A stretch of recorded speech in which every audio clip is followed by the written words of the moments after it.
Rep. Slotkin didn't hold back. She demanded answers from the Department of Defense's General Counsel about domestic troop deployments, secret terror lists, and whether the 82nd Airborne could be used against Americans.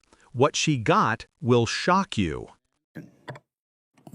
Thank you, Mr. Chairman. Mr. Young, you were the acting general counsel for DOD, so you've been personally reviewing the decisions that have gone on in the last 9 months. My questions first are on the cartel strikes. On September 4th, a letter was sent to Congress from the president. I'm guessing you had a hand in helping to write that we are now in non-international armed conflict and the department is authorized against designated terrorist organizations. How many new terrorist organizations are we currently in armed conflict with, and could you name them? Senator, it may be more appropriate for me to discuss that with you in a closed session. We couldn't get it in a closed session when we met with the general counsel, the man who's now confirmed as a general counsel. And I would offer, as you mentioned before, I mean, I was a CIA officer and helped with targeting. I have no problem going after these cartels. I have no problem designating terrorist organizations in general, but we've never had an instance where there's a secret list of what I understand to be dozens of now terrorist organizations that the American public and certainly the oversight committees don't get to know. So I would just offer overseeing a secret list of terrorist organizations is concerning in this context, but much more concerning when we look at what's going on inside our country. The same time that letter was being sent to this Congress, the president put out a new domestic terrorism executive order and asked the Department of Justice to designate a list of terrorist organizations who do things like have anti-Christian values, contradict traditional views of a family. Can you tell me what organizations have been designated as domestic terrorist organizations?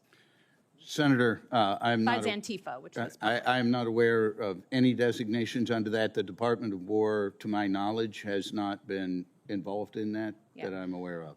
If there was the list of domestic terrorist organizations that were settled upon, would that authorize the Department of Defense to take military action inside the United States? Not to my knowledge, Senator. The decision to send troops into our cities has been deeply controversial. We had the National Guard, and the president turned down, I think, twice or three times by a federal judge just this past weekend in setting National Guard troops from one state into another state. There is yet another leaked signal conversation from Secretary Hegseth about him considering sending in the 82nd Airborne. That's an active duty military unit, one of our most elite units. Is there any city in America that's currently in active insurrection against the government of the United States? Senator, the president in his determinations and the presidential memorandums that were issued to the Secretary of War has made determinations under 10 U.S.C. 12406. Right, but are they under, just the word insurrection is important, and you know why. If we declare in the 1807 Insurrection Act that there is a community, a city, whatever, that's in active insurrection, it allows the Department of Defense, and the Army included, to now perform law enforcement functions, arrest, detention, raids inside the United States, like the very thing that our country was founded upon in rejection of when the British were doing those things to us.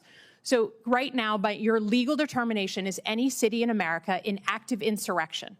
Yes or no? Senator, the president has not declared that any insurrection is. Would you support, the president in the last administration asked then Secretary Esper to send in the 82nd Airborne, the same unit, into Washington, D.C., to try and quell peaceful protests here in the city.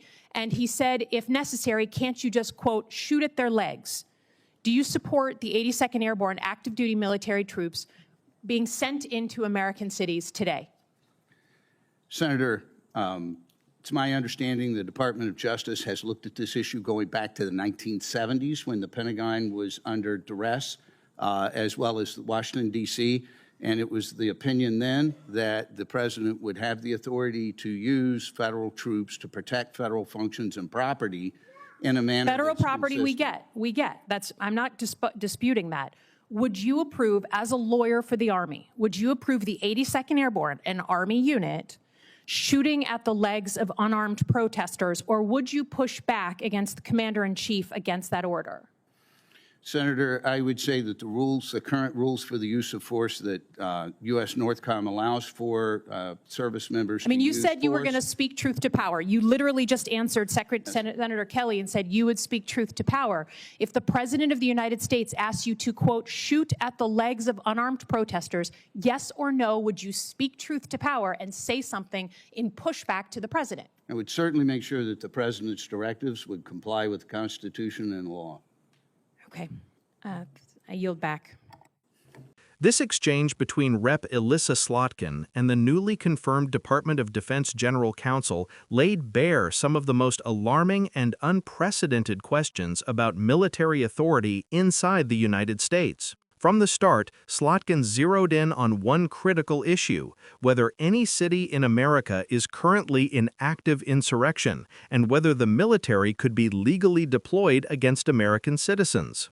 The discussion isn't just technical legal debate, it goes to the very heart of what the Constitution forbids: the use of active-duty military forces to enforce laws on U.S. soil. Slotkin repeatedly pressed the counsel to clarify whether the Pentagon could authorize such actions under the Insurrection Act. The answers revealed a chilling ambiguity. While the President has not declared any active insurrections, the mere fact that these discussions and memorandums exist shows that the possibility has been seriously considered, including scenarios where elite military units like the 82nd Airborne could be deployed domestically. Slotkin also highlighted the contrast between foreign and domestic action. The Department of Defense is authorized to conduct operations against designated terrorist organizations abroad, yet the public and even Congress don't always know the scope of those designations. When it comes to domestic groups, the answer was blunt: there are no domestic terrorist designations authorizing military action. But questions about the executive branch's willingness to stretch its authority, such as the reported conversation about shooting at the legs of unarmed protesters, underscore the tension between power, legality, and civil liberties. This hearing isn't just about policy, it's a stark reminder of the balance of power in the United States. Slotkin repeatedly forced the counsel to grapple with the constitutional and ethical boundaries of the military's role.